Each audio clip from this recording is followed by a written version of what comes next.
Yo, what's up guys? This is Rise and welcome to another video. I recently got back from a good friend's wedding that I was at this past weekend, and after I got back I was feeling pretty under the weather for a couple days, so I took a little bit of a break, but we are back and stay tuned for some more awesome content and Go Battle League content coming your way.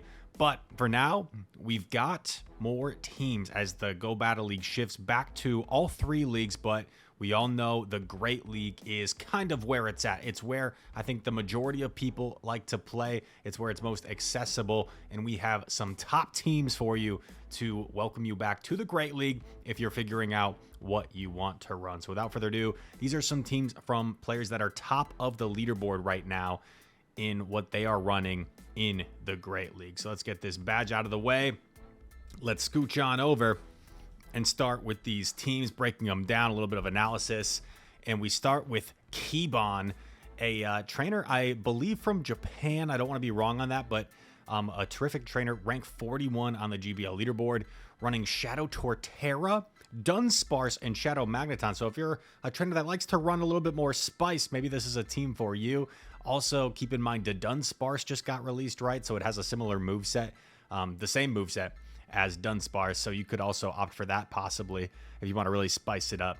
But an ABB style team against ground type Pokemon, if you succeed in luring it out with Dunsparce, Magneton will give you a great chance to win. With Thundershock, Discharge, Magnet Bomb, Shadow Magneton is a Pokemon that can be absolutely devastating when you save shields for it. It is extremely frail, so if it gets lined up against a counter user like an Annihilate, that would be terrible, or even worst case scenario, a Mud Slapper. But the goal with this team, as it says, is to lure out a potential Mud Slapper with the Dunsparce and then clean it up with Torterra, who resists that ground, remember, with that grass subtyping. So a cool team there from Kiebon. We go over to Vitorello. Vitorello, an amazing player, was second place at the Latin American International Championships and is also rank 8 on the Go Battle League leaderboard. I remember when I saw Vitorello in Brazil, I congratulated him on his performance, and he told me like he appreciates that he watches my videos. That was like a funny moment for me. I just wanted to congratulate him on such an amazing performance, and he's like, "Oh, thanks, man. Like, I watch your videos." But anyway, more importantly, he's running Shadow Dusknoir, Empoleon, and Moltres. Shadow Dusknoir has really picked up in popularity the last couple seasons. Dusclops probably slightly more common still, but Dusknoir, you could argue just as strong because it has access to Astonish. It's a little bit more oppressive. And also that Dynamic Punch coverage is quite nice. Dusknoir is a very neutral Pokemon that allows you to force switch for and play for shields. All Pokemon can sweep with shield or energy advantage. That is true. All three of these Pokemon can put in a lot of work, are relatively high in attack. Dusknoir is probably like, would it be the bulkiest Pokemon on this team, or would Moltres be bulkier than Dusknoir? I'm not sure. I think because the Shadow, maybe Moltres is bulkier, but if it was non-Shadow, Dusknoir would probably be the bulkiest. We go over to Frea, a terrific German battler, rank 8 already on the GBL leaderboard, running Malamar, Credilli, and Shadow Steelix. Malamar can play out most leads and generate shields or switch advantage. Credilli, safe switch, and either Pokemon can get a good farm. Okay, so it's saying after you safe swap the Credilli, either the Malamar or the Steelix can sometimes get a good farm down. Also has the Shadow Golurk as an option in the back if you want to run something a little bit more spicy, but we know Steelix has become more popular the last couple of seasons and is a really strong pick, and of course Credilli as well, one of the better safe swaps in the game. I could see like Scizor being a little bit problematic here, but you have play, could go for shield advantage, and then Steelix at least can kind of absorb that energy for from the Scizor. Next up is Pyro Panda, a new teammate of mine over at Legends United. Pyro Panda running Shadow Scizor, Dunsparce, and a Corsola closer. Only swap out of fire type leads, save swap Dunsparce to set up the Galarian Corsola. So pretty much, yeah, I mean, Scizor is that bug steel typing, which only true weakness is fire, so it doesn't have a whole lot of tough weaknesses other than fire type Pokemon. And in that case, of course, you're going to want to switch. But even against like a Mud Slapper, oftentimes you have some nice counterplay. And Dunsparce is kind of going to want to avoid those Mud Slappers. So you just stay, play that out, and maybe opening up things for Dunsparce in the back. Seems like a pretty balanced team. I can see this team working quite well, honestly. Caesar, Dunsparce. Of course, I may have to try this team out myself on stream. Those are the first batch. We have a few more here. From Memi, he's running Altaria, Credilli, and Shadow Empoleon. Already hit rank 1 on the Gold Battle Leaderboard. Congrats to Memi.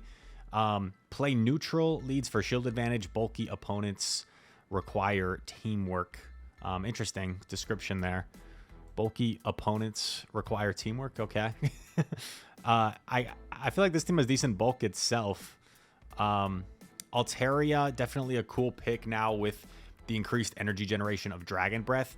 There was a game I was playing, I forget what Pokemon I was. Maybe I was like Empoleon, and I was thinking like, oh, this is probably pretty dominant for Empoleon against Altaria, but that Flamethrower does quite a bit actually.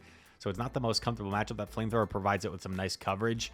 Running Bullet Seed on the Credilli here. Bullet Seed still has merit for Credilli because it does give you that super effective damage against ground type Pokemon, and you get to the Rock Tombs just ever so slightly quicker. I typically prefer Acid when I'm running Credilli, just because I think having that 2-turn fast attack is a little bit more convenient oftentimes than the 3-turn, but there is merit, I think, for Bullet Seed still. And then, of course, Shadow Empoleon now with Metal Sound, Hydro Cannon, Drill Peck, just a really solid move set there, and the consistency of getting to your charge attacks after 5 every time is really nice. We go to Sebas Malito, rank 3 on the Go Battle League leaderboard this season, running Shadow Murkrow, Shadow Hypno, and Shadow Nidoqueen. Maybe the spiciest team along with one of those early teams we saw. Very spicy. Shadow Murkrow, very cool. But honestly, Murkrow has become a meta Pokemon with its pacing, Peck, Foul Play, Drill Peck, very quick pacing, 5 every time, and hits very hard. Opting for the Shadow Murkrow is interesting. Murkrow is so glassy and attack weighted that I feel like the regular does enough damage already, but I guess you can run Shadow as well if you want, if you're just going for the Shadow theme or if you're going for style. This team takes advantage of the new moveset updates. Murkrow easily pulls shields. I could see that, yeah, so maybe you draw shields with Murkrow in the lead and set up your fast attack users in the back, depending on what is strong. Both Mudslap and Confusion going to be doing a lot of damage, and now Confusion generating a little bit more energy. So you get to those punches after 3 Confusions every time. Get there a little bit faster, and some nice coverage for Hypno. Probably can hit a lot of things for at least neutral damage or super effective possibly as well. And lastly, we have Flamesfan, a terrific young player from Australia.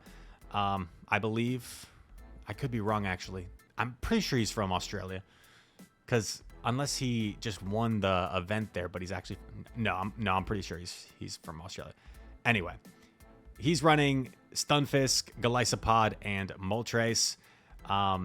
3 Pokemon I enjoy running myself. A simple ABB style team that uses Golisopod to bait out any Moltres counters and uses Stunfisk to clean them up.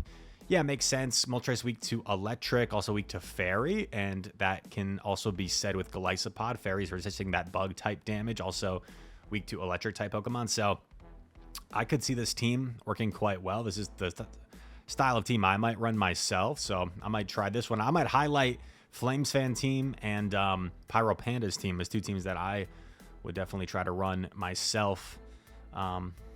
Very cool stuff. If you guys enjoyed these teams, or hopefully you found at least one out of these couple graphics that you can use yourself, you can get the full downloadable graphic over on Inadequence's Twitter. Also, Ishikawa Boy over on TikTok makes his own recaps in Japanese for our Japanese fans and viewers. If you guys found this video helpful, make sure to leave a like, comment down below. Send me your footage this week. Great League, Ultra League, Master League, all in session, and I can feature your battles. We'll get back into the swing of things. Starting to feel a little bit better.